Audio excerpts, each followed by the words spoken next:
ఉత్తరప్రదేశ్ రాష్ట్రంలో భార్య వేరేటైనను ప్రేమించిందని తెలిసి ఆమెను ఆయనకే ఇచ్చి లగ్గం చేసిన ఓ త్యాగమూర్తి గురించి మన రచ్చబండ ముచ్చట్లల్లో నిన్న చెప్పుకున్నాం కదా.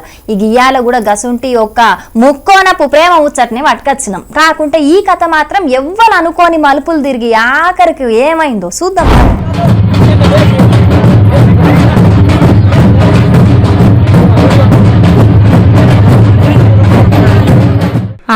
ఈ సీన్ చూడంగానే మీకు ముచ్చటేందనేది సాముజయ్యే ఉంటది. అవును, మీరు ఊహించింది నిజమే. ఒకటే ముహూర్తానికి ఒకటే మండపంలో ఇద్దరిని లగ్గం చేసుకున్నాడు ఈ తమ్ముడు. ఈ మోతెవరి ఇద్దరిని లవ్వాడిండట. ఈ ముచ్చట ఇద్దరమ్మాయిలకు తెలిసినా వాళ్ళు సుతం ఏమనలేదట. ఆఖరుకు ఇద్దరిని ఒకటే పరి లగ్గం చేసుకోమని అన్నారట. ఈ తమ్ముడు సుతం మీ ఇద్దరికి ఇష్టమైనప్పుడు నాకేం ఇబ్బంది లేదు, ముగ్గురం కలిసే బతుకుదామనుకొని ఇట్లా ఒకటే నాడు లగ్గం చేసుకున్నారు. కొమురం భీం ఆసిఫాబాద్ జిల్లా లింగాపూర్ మండలం గుమ్నూర్ ఊళ్ళే జరిగింది పెండ్లి. పిలగాని పేరు సిడాం సూర్యదేవ్. పెండ్లి పిల్లల పేర్లు లాల్ దేవి, జలకర్ దేవి. ముగ్గురు కలిసి దిగిన ఫోటో ముగ్గురు పేర్లతోని లగ్గం కారట్లు అచ్చయించి వంచితే ఇప్పుడు ఈ వార్త మస్తు వైరల్ అవుతుంది. మామూలుగా లగ్గానికి వచ్చినోళ్ళు మీరిద్దరు మళ్ళొచ్చే ఏడాది వరకు ముగ్గురు కావాలని దీవిస్తారు. మరి ఇళ్లను మాత్రం మీ ముగ్గురు ఐదుగురు కావాలని దీవించినరో ఎట్లనో తెలియదు గాని 30-35 ఏళ్లు దాటినా పెళ్లిగాని ప్రసాద్లు ఈ ముచ్చట తెలిసి మస్తు ఫీల్ అవుతున్నారట.